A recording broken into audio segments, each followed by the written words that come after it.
সোমবার নিটের প্রশ্নপত্র ফাঁসের অভিযোগের খবর প্রকাশ্যে এসেছিল। প্রশ্নপত্র ছাপানোর আগেই প্রশ্নপত্র ফাঁসের অভিযোগ উঠেছিল। এবার পুরো পরীক্ষায় বাতিল করে দিল এনটিএ। গত ৩রা মে পরীক্ষা হয়েছিল, কিন্তু সেই পরীক্ষা এবার বাতিল করে দেওয়া হলো। আবার নতুন করে পরীক্ষা দিতে হবে জানিয়ে দিল নিয়ামক সংস্থা এনটিএ। একই সঙ্গে প্রশ্নপত্র ফাঁসের ঘটনায় সিবিআই তদন্তের নির্দেশ দেওয়া হয়েছে।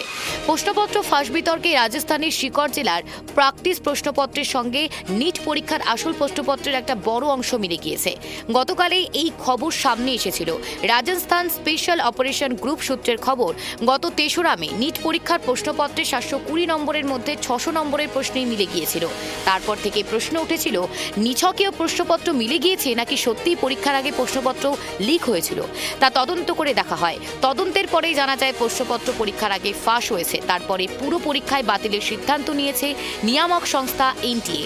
একই সঙ্গে প্রশ্নপত্র ফাঁসে সিবিআই তদন্তের নির্দেশ দেওয়া হয়েছে।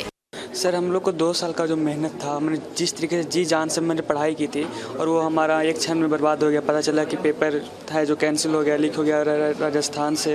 तो जिस तरीके से हम लोग को मायूसी छाई, नाराज़गी छाई एनटीए पे कि आखिर ये कैसे हुआ। पिछले 2 साल पहले भी यही चीज़ हुआ था, तो मतलब इस पर कोई सुधार नहीं हुआ, फिर से ऐसा हो गया।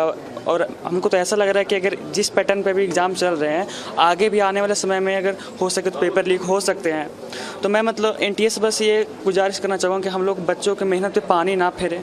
हमारे पेरेंट्स के जो आशाएं हैं हम पे, उन पे मतलब आप थोड़ा रहम करें और जितना जल्दी अगर हो सके, जैसा कि मतलब सर ने बताया कि टेस्ट को मतलब नीट के टेस्ट को अगर हम ऑनलाइन कर दें तो मतलब ज़्यादा बेहतर होगा। तो मेरे तरफ से भी मतलब यही कहना है कि टेस्ट को मतलब हम लोग को मतलब मेहनत का हम लोग को रंग लाने दीजिए और वो जो टेस्ट है उसको ऑनलाइन मोड में जितना जल्दी हो सके तो कंडक्ट करवाया जाए। बहुत दुखद बात है। 22 लाख से ज़्यादा बच्चे इस पेपर में अपीयर हुए थे। बिहार से 1.5 लाख बच्चे अपीयर हुए थे और पेपर लीक हो जाने से उन बच्चे हतोत्साहित हैं। ये सारे बच्चे हैं जो कि मेरे से मिलने आए हैं। न्यूज़ आते ही 12 बजे न्यूज़ आया और ये बच्चे मेरे पास आए, सर अब क्या करना है। तो ये बड़ी दुखद बात है और ये पहली बार नहीं, बार बार हो रहा है। तो इसको रोकने की बहुत ज़रूरत है। ऐसे सीबीआई इंक्वायरी बैठा दी गई है, तो उम्मीद है कि इस बार कुछ पॉजिटिव होगा।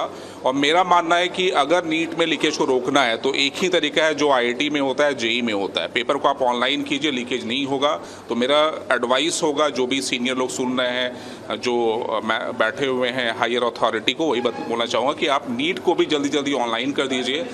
एक बार सर्वर में पेपर होगा, एक क्लिक पे बच्चे के सामने पेपर आएगा। लीक होने का चांस ही नहीं। आप पेपर को ट्रांसपोर्ट करेंगे, प्रिंट करेंगे, उसको लीक होने के पूरे चांस होते हैं। সোশ্যাল মিডিয়ায় পরীক্ষা বাতিল সংক্রান্ত একটি বিজ্ঞপ্তি জারি করেছে এনটিএ। সেখানে বলা হয়েছে, সমস্ত প্রমাণ খতিয়ে দেখার পর পরীক্ষাটি বাতিল করতে হচ্ছে। পরীক্ষা ব্যবস্থায় স্বচ্ছতা ও বিশ্বাসযোগ্যতা বজায় রাখার জন্য এই পদক্ষেপের প্রয়োজন ছিল। নতুন করে পরীক্ষা দিতে গেলে যে বিষয়গুলি নজর রাখতে হবে সেগুলি হলো, পুরনো রেজিস্ট্রেশন নম্বরেই পরীক্ষা দিতে পারবে পরীক্ষার্থীরা। পরীক্ষার্থীদের দেওয়া হবে নয়া অ্যাডমিট কার্ড। নতুন করে পরীক্ষার জন্য অতিরিক্ত ফি দিতে হবে না। পরীক্ষা কেন্দ্রেও এক থাকবে, অর্থাৎ আগে যে কেন্দ্রগুলিতে পরীক্ষা দিয়েছিলেন পরীক্ষার্থীরা সেই কেন্দ্রেই পরীক্ষা দিতে পারবেন তারা। খুব শীঘ্রই পরীক্ষার নতুন সূচি জানিয়ে দেবে নিয়ামক সংস্থা এনটিএ। উল্লেখ্য, মোট 22 লক্ষ পরীক্ষার্থী নিট পরীক্ষায় অংশ নিয়েছিলেন। পরীক্ষা বাতিল হয়, আবার নতুন করে এত লক্ষ পরীক্ষার্থীকে পরীক্ষা দিতে হবে। এদিকে নিটের প্রশ্নপত্র ফাঁসের অভিযোগে শুধুমাত্র রাজস্থানে এখনো পর্যন্ত 45 জনেরও বেশি ব্যক্তিকে আটক করা হয়েছে। अपनी तैयारी वापस शुरुआत से तैयारी चालू कर दें। जैसे मैंने आपको बोला था, अपने पीवाईक्यूज करना चालू कर दें। जो पेपर हैं रोज जो वो 1-1 2-2 दिया करते थे उसकी दोबारा चालू कर दें। उनके पास बुक्स, पेपर सब कुछ रखे हुए होंगे। तो बच्चों से कहना चाहता हूं, जो अपनी मनस्थिति अच्छी रख लेगा वो उसका अगली बार डॉक्टर बनने का सपना पूरा होगा। पर जो इस एग्जामिनेशन कंडक्शन एजेंसीज हैं उनसे फिर से रिक्वेस्ट है कि अगला एग्जामिनेशन में हम इस तरह की अप्रिय घटना दोबारा अफोर्ड नहीं कर सकते। ये बिल्कुल देश हित में नहीं होगा। हाँ, सरकार ने बहुत जल्दी निर्णय लिया, इसके लिए वो जरूर बधाई के पात्र है। नीट की परीक्षा कैंसिल करनी पड़ी, इतना बड़ा लीक हुआ। प्रधानमंत्री जी को ये सोचना चाहिए कि वो देश के 22 लाख बच्चों के प्रति जवाबदेह हैं कि नहीं है। 22 लाख बच्चे, उनके परिवार एक परीक्षा की तैयारी करने के लिए किस तरह के जुनून से गुजरता है, किस तरह का ट्रॉमा हुआ होगा हर परिवार में जब उनको भी पता चला कि पेपर लीक हो गया और अब पेपर कैंसिल हो गया। प्रधानमंत्री जी इस बात का जवाब दें कि लगातार उनकी बनाई हुई एनटीए, ये जो नया कॉन्सेप्ट वो लेके आए थे, हर बार पेपर क्यों लीक हो रहा है। और प्रधानमंत्री जी ये भी बताएं कि जो पिछली बार पेपर लीक हुए थे उनके आरोपी अब जेल से बाहर क्यों हैं। क्या उनको वापस पेपर लीक करवाने के लिए जेल बेल दिलवाई गई है। आप हमारे ऊपर, हम तो कुछ नहीं करते, भ्रष्टाचार नहीं किया हमने, हमें 18-18, 20-20 महीने तक जेल में डलवा के रखते हैं क्योंकि हम विपक्ष की पार्टी हैं। आप नीट के पेपर चोरी करने वाले 22 लाख परिवारों को, 22 लाख बच्चों के भविष्य के साथ खेलने वालों के साथ इतने दयालु क्यों है प्रधानमंत्री जी? आपको क्यों उन पे ऊपर आपकी कृपा बरसती रहती है? आप उनके खिलाफ सख्त एक्शन क्यों नहीं लेते? कैसे वो जेल से बाहर आ गए 3 बार पेपर लीक कराने वाले?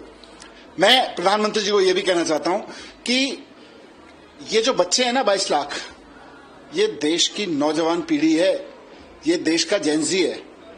आपने नेपाल में हाल देखा ना जेनजी ने क्या किया है।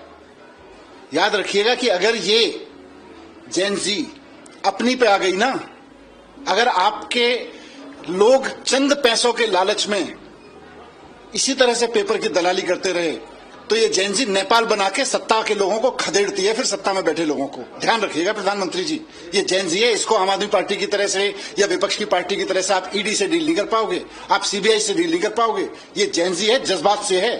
अगर आपने इन बच्चों के साथ न्याय नहीं किया तो ये आपको वही हाल करेगी जो नेपाल में जेनजी ने किया है। নিট পরীক্ষার প্রশ্নপত্র ফাঁসের ঘটনায় পরীক্ষা বাতিলের সিদ্ধান্ত দেশের পরীক্ষা ব্যবস্থার স্বচ্ছতা ও নিরপেক্ষতা রক্ষার ক্ষেত্রে একটি গুরুত্বপূর্ণ পদক্ষেপ। লক্ষ লক্ষ পরীক্ষার্থীর ভবিষ্যতের সঙ্গে জড়িত এই পরীক্ষায় কোনো ধরনের দুর্নীতি বা অনিয়ম বরদাস্ত করা হবে না, সেই বার্তাই স্পষ্ট করেছে ন্যাশনাল টেস্টিং এজেন্সি। এখন সকলের নজর নতুন পরীক্ষার সূচি ও সুষ্ঠুভাবে পরীক্ষা সম্পন্ন করার দিকে। একই সঙ্গে সিবিআই তদন্তের মাধ্যমে দোষীদের বিরুদ্ধে কঠোর ব্যবস্থা নেওয়ার প্রত্যাশাও বাড়ছে। Bureau report, KTV Bangla.